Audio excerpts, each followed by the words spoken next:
Evening, it's Wednesday, it's 5 o'clock, it's time for Crackerjack. No, not Crackerjack. It's time for Live at 5. Hello and welcome this week. So, this week I have got a couple of questions to answer. So I'm going to dive straight in this week. The first question was carpal tunnel, piles, sciatica. I'm worried how I'm going to cope with these things in labour. So first of all, pregnancy is a time of wonderful stuff, but also sometimes comes with a whole plethora of symptoms that we'd rather that didn't come along with pregnancy. So let's take those few things. Carpal tunnel. So first of all, when we're pregnant, we often have a lot of fluid retention in our body, and sometimes that means that we might get puffy ankles, puffy eyes. We might get carpal tunnel syndrome, so where the nerves in our wrists maybe are having pressure from that extra fluid, and that can make our tendons and our joints painful, and we can have carpal tunnel symptoms. Often with those symptoms, if you can get to an osteopath, that can be really useful. Reflexology as well can be very useful for that oedema, so that fluid retention, so helping to dissipate that. Movement as well, so gentle movements of your wrists and your ankles, and walking, being more mobile, can all help with some of those symptoms during pregnancy. We'll talk about labour in a moment. Piles, yeah, unfortunately sometimes that comes as part and parcel of pregnancy. If you have got really any symptoms that are causing you discomfort, go and talk to your midwife, because they'll be able to give you some useful information, and if you need some medication, they can help with that as well, and we'll talk about that in labour too. And sciatica, same, trapping of the nerves. If you've got pelvic girdle pain as well, or SPD, symphysis pubis dysfunction, where your muscles are and your tendons, your ligaments are all nice and relaxed during pregnancy. Sometimes we get a pain in our pelvic girdle area, and that can be quite debilitating for some of us as well. It can be natural part of pregnancy, and can just be part of your pregnancy. It certainly was part of my pregnancy, and it's that lovely hormone that is helping everything stretch and relax ready for birth. Not so great during our pregnancy. That can also be alleviated to a certain extent if you can find an osteopath, or gentle chiropractic. So McTimoney chiropractic treatment is particularly useful during pregnancy. It's gentle manipulation rather than cracking of bones. Osteopathy as well, that can be very, very useful if you are struggling with sciatica, or like I said, the pelvic girdle pain, the pubic symphysis dysfunction as well. So all of those in pregnancy. If you are really struggling, go and talk to your midwife, your healthcare provider. You might be able to get a referral to get some relief with those things. But what about when it comes to labour, which is what the question was specifically asking? How am I going to cope with these things during labour? So the things like carpal tunnel, often as we go into labour, those symptoms are relieved a little bit, because the fluid retention is less when we are in labour. And also the sciatica as well, something that's really useful for the pubic symphysis as well, and pelvic girdle pain, can be water, utilising water during labour and birth. So if you've got access to a birthing pool, that can give you almost instant relief, getting into something that's going to take the weight of your body and alleviate that. So that can be really useful. But even if you haven't got a birth pool, you have got other options as well. So a bath, you can get into a nice deep bath of water. Best not to have too hot, because obviously if you're in a if you're in hot water, then that draws your blood to the surface, which is why we go red in hot water, which is taking the blood and the oxygen away from our internal organs. So it's recommended that you have a cooler bath. Often we want it around body temperature when we're in labour. So it might be that you get into a pool of water which is maybe a little bit warm body temperature, and that helps with a lot of those issues. And certainly I suffered a lot with SPD, so symphysis pubis dysfunction, and pelvic girdle pain, and with each pregnancy it got more extreme.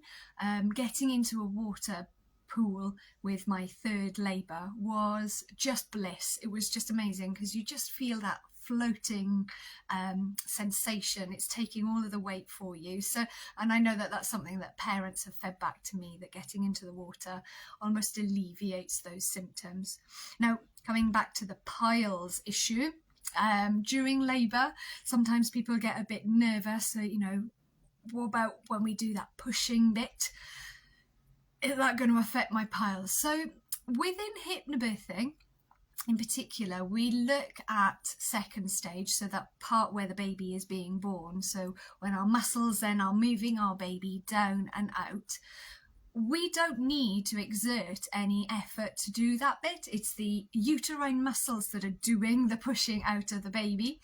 And so we don't need to be doing what's known as purple pushing. And this is, if you've ever seen any birth on television, this is generally what we see. We see people shouting at mum to take a deep breath, put their chin to their chest and push. We tend not to do that. And if you're having a physiological birth, chances are your body won't tell you to do that. You might feel the urge to help things along a little bit, and you might want to sort of go a little bit of a, and sometimes you get the sounds of mums where they're making those low sounds, but we're not sort of putting our chin to our chest and pushing.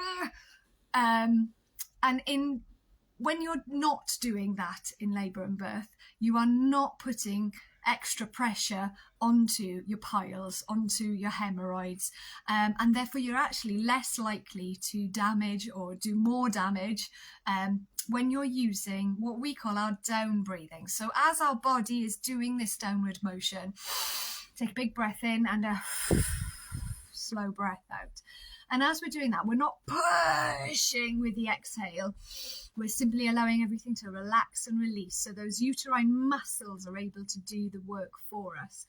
So you might find that there's a bit of pressure in your back passage at the point where you are moving your baby down and out, but it tends to be a lot less. Therefore, the pressure on your piles is likely to be less. And again, in water, we tend to find that alleviates a lot of the discomfort that we have if you are experiencing hemorrhoids during pregnancy. So that pretty much covers that first question. If you're able to, or if you're in a position to be able to go and get some chiropractic or osteopathy, there are other therapies out there as well that I know could be useful for the edema, so that water retention, but also for SPD and the pelvic girdle pain and sciatica. So if you're able to go and get those treatments, then that can be very useful before you go into labour. But then at the labour itself, using water can be useful. Now, what if you can't get to water? If you can't get to water, then using things that are going to help you manage your comfort levels, being able to be mobile so that you can move freely into positions that are comfortable for you, being supported, so maybe talking to your birthing partner, whoever that might be, beforehand, so that they can help take some of the weight from your body. Some hospitals and birthing centres have got lovely sheets and things that you can hold on to, or ropes that you can hold on to and suspend from, so those can be useful as well. Birthing balls, nice big exercise balls. Using the beds can be useful as well, so you can maybe, if you're able to be on your knees and leaning over things, so just thinking about different positions that are comfortable for you and having that mobility.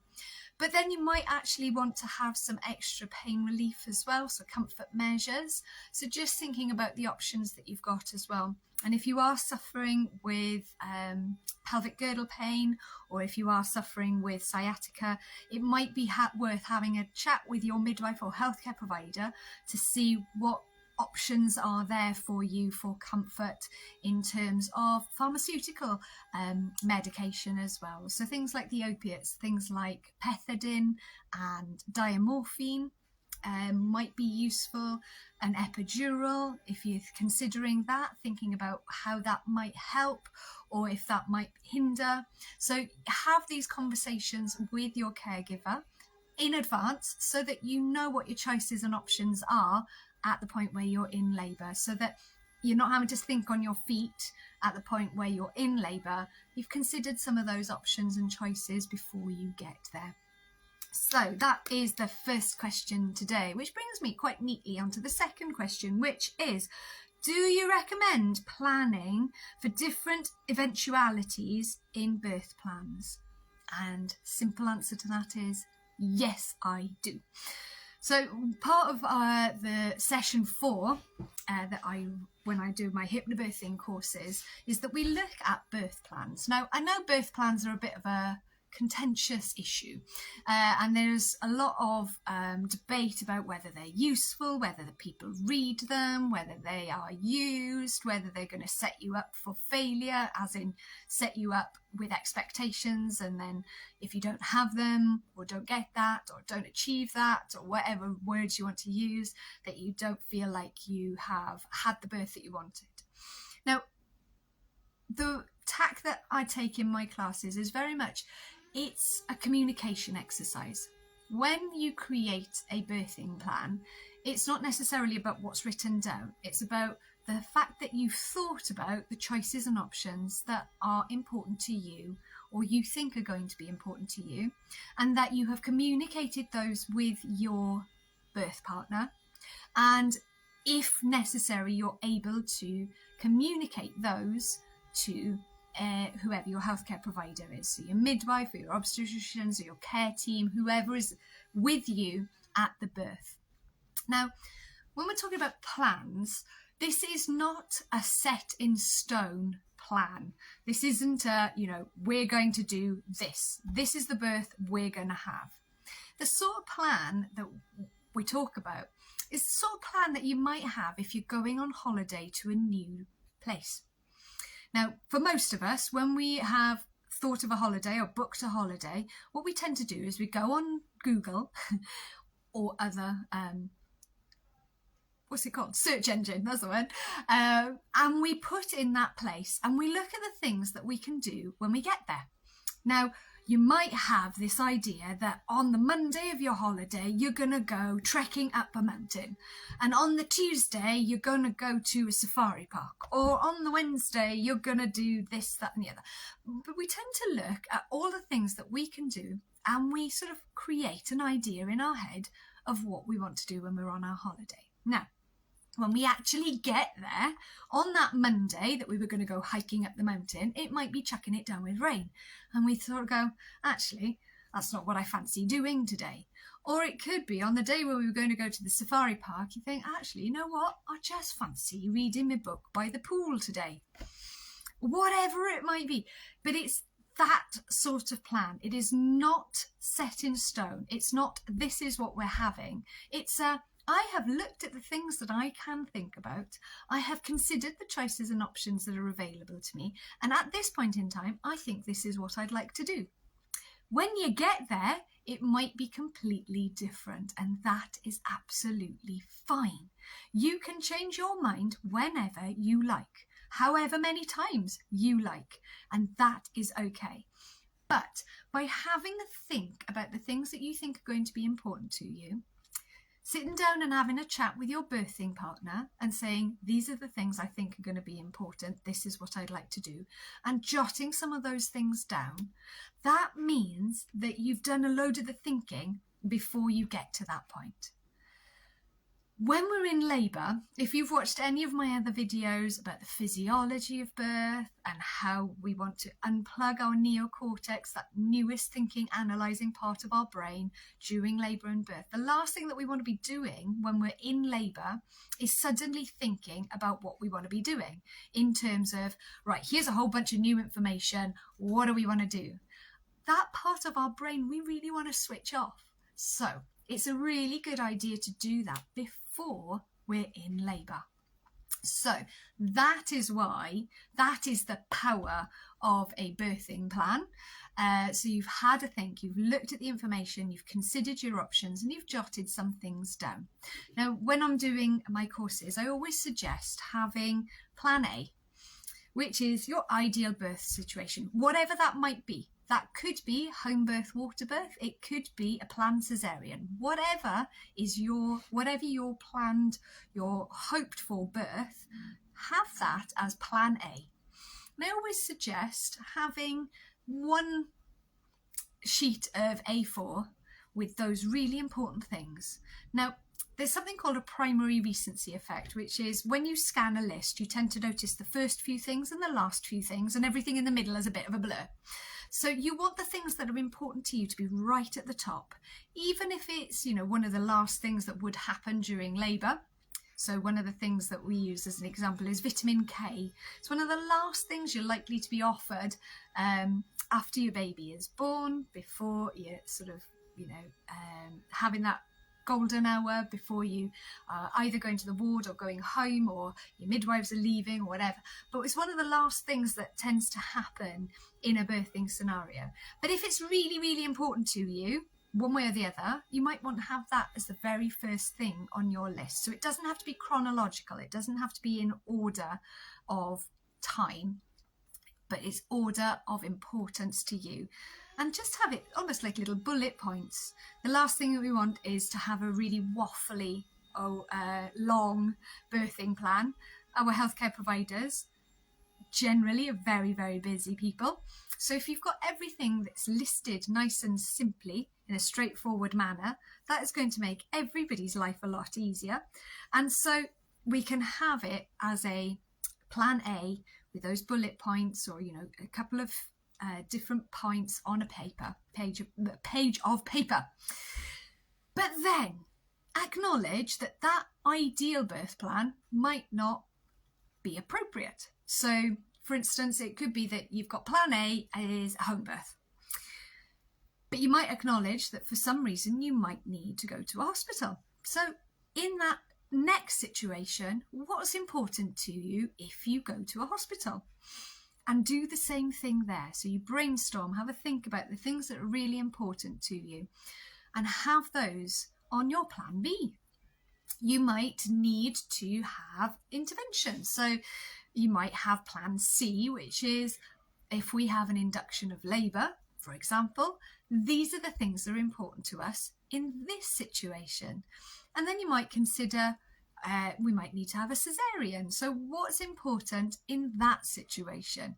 And therefore you have your plan D, which is thinking about your cesarean birth. Now, regardless of how you would like to have your baby, it's a good idea to have backup plans, alternative plans. Even if you're thinking about having a planned cesarean, what is your plan if you go into labour spontaneously before that date? So you've considered what happens, what are your preferences in that situation. Now, what this does, it means that when you're in that situation, if things are changing from your ideal birth, you don't have to start from scratch. Everything doesn't go out the window. All of a sudden you're thinking, oh, now what do I need to do? Because that's going to have an effect on our adrenaline. And we've said in other videos that is, going to inhibit the oxytocin and all of the things that make labour work really well. So we don't want that. But it also means that we're going to engage that neocortex, that thinking, analysing part of our brain. And that is going to have an effect on the adrenaline as well. So by having a think about what might be your plan A, B, C, D, all as many as you want, it means that you've got fewer things to think about if things change on the day. That doesn't mean you've got all the answers. It doesn't mean that you've got a definitive plan for everything. It means that you've considered some of those things, and it means that you can approach your labour and birth with calmness and confidence, knowing that you've thought about some of those things. Now, the other thing that I do want to say is that a birth plan doesn't replace communication. So I've had experiences where midwives have said, you know, I've looked at the birth plan and I've read through the birth plan, and then I've gone in and I've, you know, talked to the parents, and maybe dad has turned around and said, yeah, well, all of that's on the birth plan, you know, go and have a look at that. The point of having the birth plan is a communication starter. It's not instead of communication. There is still that rapport that can be built up, and it doesn't mean that, you know, you have to have a lot of conversation, because again, with hypnobirthing, we know that conversation can inhibit the oxytocin as well. But as a general, you know, just politeness and rapport, midwives will often take what's on that birth plan and use it as a conversation starter. It doesn't mean that they haven't read it.